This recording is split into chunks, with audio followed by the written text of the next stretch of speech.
तो घी में भुना हुआ आटा बॉडी के लिए काफ़ी ज़्यादा गर्म होता है और ये है सबसे पौष्टिक नाश्ता बर्फबारी के टाइम का। तो आज यहाँ सगोड़े से राई हमको ऐसे बर्फ के अंदर से ढूंढ ढूंढ के निकालनी पड़ रही है और इन दोनों पे देखिए भाई बर्फबारी का फुल मजा ले रहे, सब बहुत मस्ती मजाक कर रहे हैं भाई। रुक जा दीदी तू। और सुनैना के जूते देखो बड़े खतरनाक है भाई, किसके पहने? और आज लंच में है चावल और साथ में राई और पालक की मिक्स धेपली। प्रणाम आप सभी को, मैं प्रीति आप सभी का स्वागत करती हूँ देवभूमि उत्तराखंड के इन खूबसूरत पहाड़ों से। अभी टाइम करीब 9 बज चुके हैं और आज के ब्लॉग की शुरुआत भी हो गई है। बाकी आज इन पहाड़ों का मौसम देखिए बड़ा सुहावना सा हो रखा है, अच्छी सी तेज़ धूप खिली हुई है और धूप के साथ साथ ना बिल्कुल ठंडी ठंडी सी हवाएं भी महसूस हो रही हैं।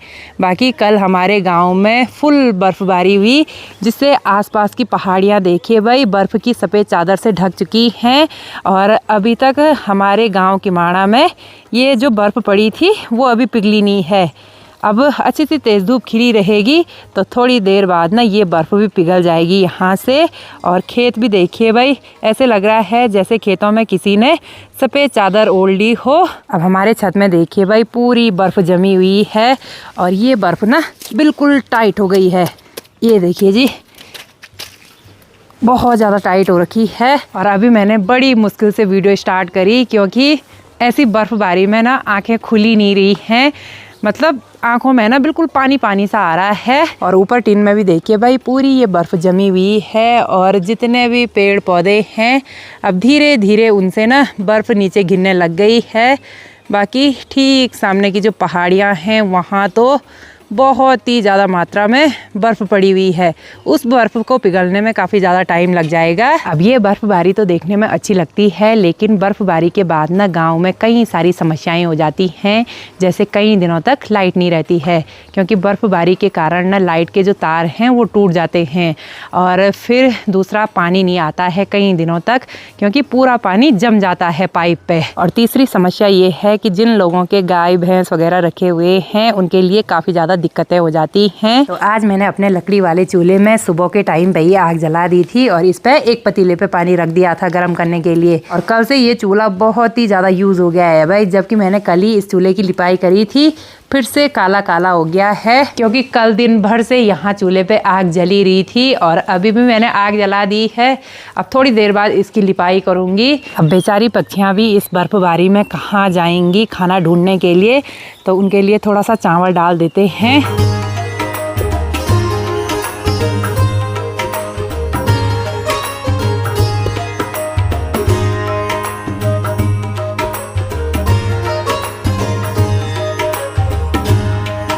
तो मैंने पक्षियों के लिए चावल डाले और 2-3 पक्षियाँ आ गई हैं चावलों को चुगने के लिए। तो अभी तक हमने नाश्ता नहीं बनाया है तो नाश्ता बनाने की तैयारी शुरू कर देते हैं।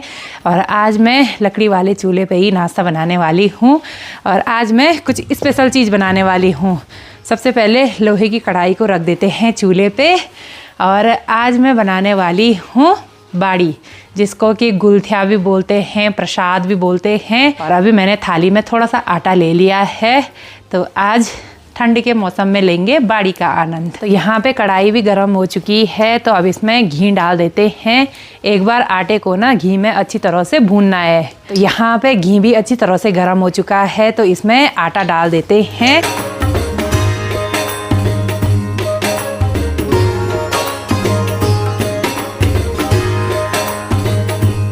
तो अभी मैंने इस आटे में चीनी को भी अच्छी तरह से मिक्स कर दिया है। अब इसको करछी से काफ़ी देर तक घुमाते रहेंगे, फिर इसमें पानी डाल देंगे। तो थोड़ी देर तक इसको अच्छी तरह से भूनने के बाद अब इसमें पानी डाल देते हैं।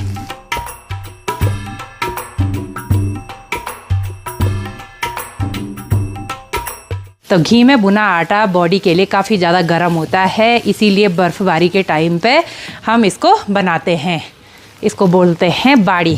तो यहाँ पे बाड़ी बनके भी रेडी हो चुकी है और जिससे मैं घुमा रही हूँ वैसे तो ये बेलन है लेकिन इसको बनाने के लिए ना एक अलग से डंडा होता है, उसको बोलते हैं डुइलू। अभी यहाँ पे डुइलू अवेलेबल नहीं था तो मैंने बेलन को ही डुइलू बना दिया। तो यहाँ पे बाड़ी बनके भी रेडी हो चुका है, अब इसको चूल्हे से निकाल देते हैं। तो हम 3 हैं खाने वाले, तो अभी मैंने यहाँ पे 3 गोले बना दिए हैं बाड़ी के, सबके लिए एक एक गोला। तो बर्फ़बारी में हमारा नाश्ता बनके भी तैयार हो चुका है और ये है सबसे पौष्टिक नाश्ता बर्फ़बारी के टाइम का। तो अब स्वादिष्ट से नाश्ते का आनंद लेते हैं। नाश्ते में है बाड़ी, तो बर्फ़बारी में स्वादिष्ट सी बाड़ी का आनंद लेते हैं।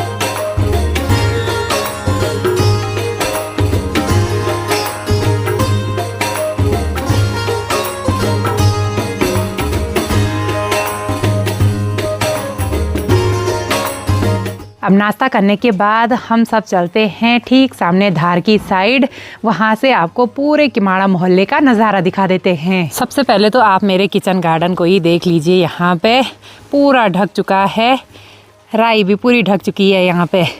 और यहाँ बाहर पे झाड़ू रखा होगा, तो झाड़ू में भी देखिए जी पूरी बर्फ़, ये देखिए सारे गमले में भी पूरी ये बर्फ़ जम चुकी है, ये देखो जी। तो अब ऐसे बर्फ़बारी में तो मार्केट जाने के लिए नहीं होगा, तो घर पे 2-3 चिप्स पड़े हुए थे तो काना को दे देते हैं ये। और इन दोनों पे देखिए भाई बर्फ़बारी का फुल मज़ा ले रहे हैं, ये देखिए। हाँ, और वो भी ऊपर से बोल रहा है खेलने के लिए। एक आना ले चिप्स ले लो, ये लो तीनों को, एक ले बांट, सबसे बड़ी ओकू बांटेगी। हाँ, एक एक सबको दो, ठीक है। हला हला कति तू खेनु बर्फ में, हैं कति तू बर्फ में खेनु, तो मजा उनी बर्फ में आज, हैं हैं कति मजा उनी, फुल मजा उनी बर्फ में, हैं वो ठीक से तब ये भी फुल मजा उनी। ये देखो जी, ये बोल रहा है फुल मजा आ रही बर्फ में भाई। ये देखो छोटे बच्चे के साथ ना बच्चे बन गए भाई, उन पे बर्फ का गोला फेंक रहे और वहाँ से भी फुल कंपटीशन चल रहा भाई। ये देखो ये देखो जी, दोनों साइड से पूरे बर्फ के गोले फेंके जा रहे हैं। चलो भाई, बर्फबारी का मजा ही कुछ अलग है।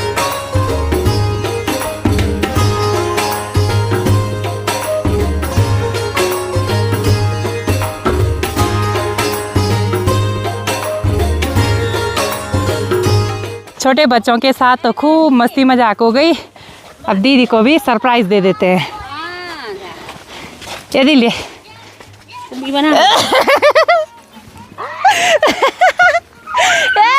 दादिया दादिया सब बहुत मस्ती मजाक कर रहे हैं भाई। रुक जा दीदी तू।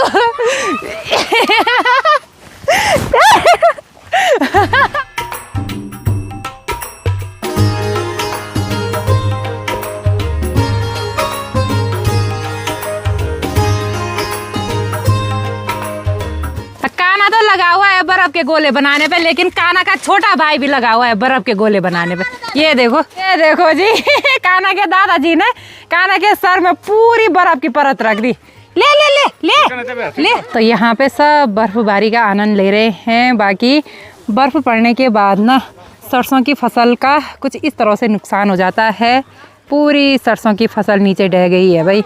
ये देखिए जी, सारी जगह ये बर्फ ही बर्फ पड़ी हुई है। अब कल रात को सुअरों ने काफ़ी ज़्यादा नुकसान कर रखा है। ये देखिए जी, पूरे रास्ते उलट पलट कर रखे हैं। तो ऐसी बर्फबारी में सुअर को भी कुछ खाने के लिए नहीं मिला, तो उसने ना पूरे रास्ते भर में पत्थर इधर उधर उड़ेले हुए हैं, मिट्टी को उड़ेला हुआ है। और हमारे घर के सामने वाले सगड़े में भी ना बहुत ही भयंकर नुकसान कर रखा है, वहाँ पे पूरी मिट्टी उड़ेली हुई है। बाकी हमारे गांव के नज़ारे देखिए जी, कुछ इस तरह के हो गए हैं, बहुत ही गजब के। जहाँ भी देखो पूरे पहाड़ बर्फ़ की सफ़ेद चादर से ढके हुए हैं। सब अभी खेतों में आ गए हैं भाई फ़ोटोज़ वगैरह क्लिक करने के लिए। और सुने ना तो यहाँ पे सीधे रील्स बना रही है बर्फ़बारी में।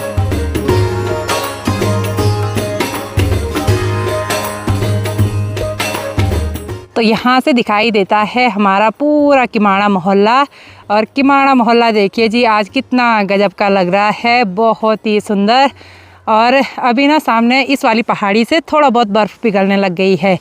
यहाँ तक भी बर्फ़ पड़ी हुई थी, वहाँ से भी पूरी बर्फ़ पिघल चुकी है। बाकी आज ऐसे मौसम में भी खच्चर आ गए हैं फिर से सरसों की फसल को चरने के लिए। लेकिन आज सरसों की फसल तो पूरी बर्फ़ के अंदर ढह चुकी है।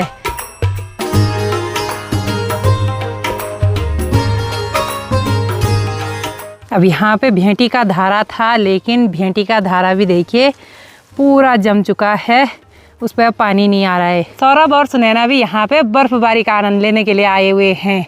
और सुनैना के जूते देखो बड़े खतरनाक है भाई, किसके पहने? अच्छा, इतने लंबे जूते। अच्छा चलो भाई ठीक है, अभी यहाँ पे चलो आप घर। यहाँ पे बर्फ खेलते हैं ना, बर्फ के साथ। घर क्या है? अच्छा, आज दिन भर बर्फ के साथ खेलेगी। दिन भर जब तक पूरी बर्फ पिघली नहीं तब तक हमें खेलना है। फोटो खींचनी है। अच्छा ठीक है भाई। और अभी पुप ससु जी भी आ गई हैं। को तुम लगे बटा यूं में काफून जाओ यापुन नहीं है, क्यों पड़ी हुआ तृप्त नहीं हुई। अच्छा तृप्त नहीं हुई वाले पुप ससु जी को। चलो भाई ठीक है। अब पुप ससु जी पे तो घास की लगी हुई है, क्योंकि इनके घर में 2 बकरियां हैं, तो उनके लिए हरी हरी घास ले जा रहे हैं। और यहाँ पे ये सुनैना क्यों खा रही बर्फ को? इस महीने की बर्फ नहीं खाते, मुझे लगा खाते हैं। ये पूछा क्या महीने बर्फ खाना? हाँ, फागुन के महीने की बर्फ खाते हैं। तब नहीं ये माघ का महीना है ना, इस माघ के महीने की बर्फ नहीं खाते। क्यों नहीं पड़ेगी भाई? बर्फ पड़ेगी, जरूर पड़ेगी। इतनी मुश्किल से यही मिली खाने के लिए। तो फ्रिज में स्टोर करके रख ले तो। खा लेते हैं। हाँ।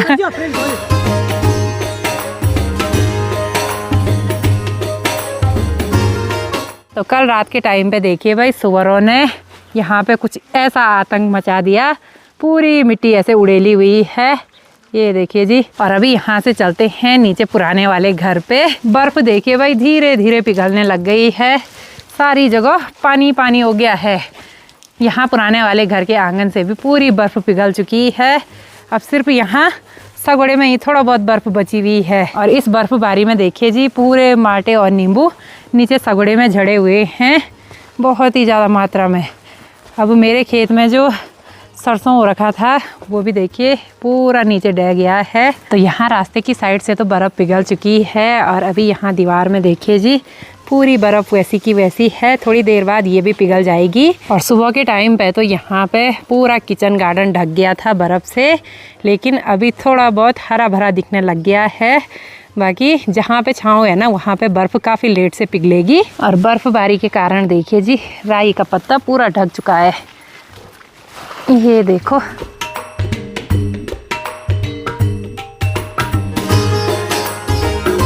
तो अभी लंच बनाने का टाइम हो गया है। चावल तो मैंने बना दिए हैं, बाकी अभी मैं अपने सगोड़े में आ गई हूँ। यहाँ से थोड़ा बहुत राई निकाल देते हैं। और राई तो आज बिल्कुल बर्फ़ के अंदर दबी हुई है भाई, तो ऐसे ही ढूंढ ढूंढ के मेरे को राई के पत्ते निकालने पड़ेंगे। ये देखिए जी, ये है राई के पत्ते, बर्फ़ के अंदर छुपे हुए हैं।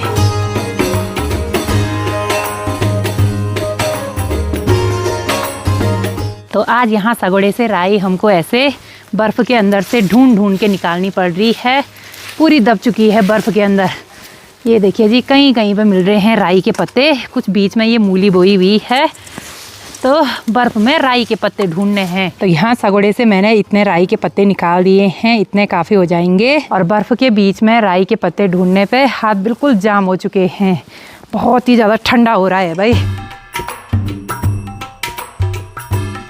तो लंच बनके भी तैयार हो चुका है, और आज लंच में है चावल और साथ में राई और पालक की मिक्स धेपली। तो आज हम छत में बैठ के ही लंच कर रहे हैं इन सुंदर नज़ारों के बीच में। और हस्बैंड जी पे तो आज फुर्ती आ गई, सबके लिए खाना परोस रहे हैं। भूख लग गई यार। अच्छा, इस वजह से। तो धेपली और चावल के साथ हैं स्वादिष्ट रसीले से माल्टे। और ऐसे ठंड के टाइम पे और ऐसे बर्फ़बारी के टाइम पे इन माल्टों को खाने का मज़ा है तो कुछ अलग ही है भाई।